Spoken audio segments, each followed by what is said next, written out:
The filling inside Xiao Long Bao has long been at the center of heated debates about food safety.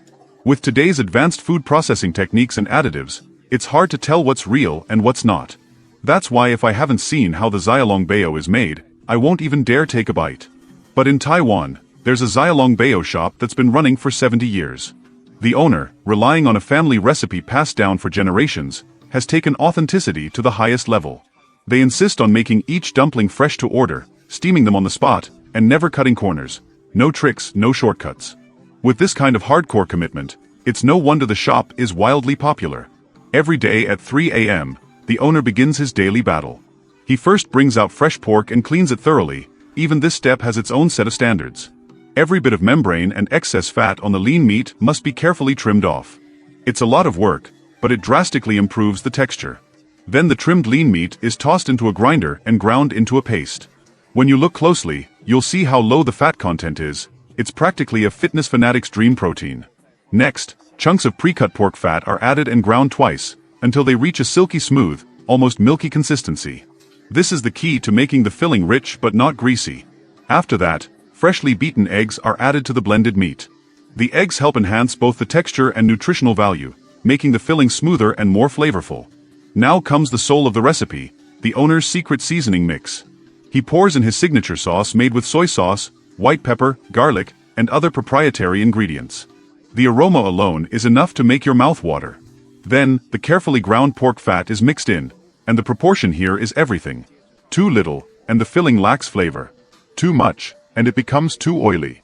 But for someone who makes dumplings every day, the ratio has already been mastered to near mathematical precision. This is the golden ratio of the Xiao Long Bao world. But it's still not done. The most crucial step is adding a generous amount of gelatinized pork skin jelly to the filling. This is the true soul of any Xiao Long Bao. Once steamed, the jelly melts into rich, savory soup. Without it, a soup dumpling wouldn't deserve to be called a soup dumpling. Next is the dough making process. It may look simple, but it determines the success or failure of the entire dumpling. Flour and water are mixed and kneaded into dough, which is then divided into small portions. These pieces are placed into a mixer to break into small chunks and then flattened by a dough press. After 2 rounds of pressing, the dough becomes incredibly chewy and elastic. Finally, skilled hands take over to roll each piece into ultra-thin wrappers. The process is time-consuming and physically demanding, but the owner refuses to compromise.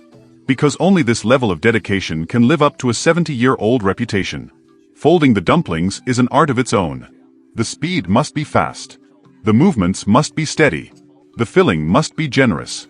The wrapper must be thin. Each Xiao Long Bao needs at least 18 folds. And every fold is a test of the chef's decades of experience and craftsmanship. If it's done right, it's a Xiao Long Bao. If not, it's just a bun with soup. When a steaming basket of dumplings is fully cooked, the pork skin jelly has melted into a rich broth inside. Take a gentle bite, the soup instantly floods your mouth. The chewy wrapper and tender, flavorful meat blend together in perfect harmony. Savory but not greasy. Seasoned just right. It's so delicious, your tongue might want to write the chef a thank you letter. And all this? Just 85 new Taiwan dollars for a whole basket. A flavor refined over 70 years deserves nothing less.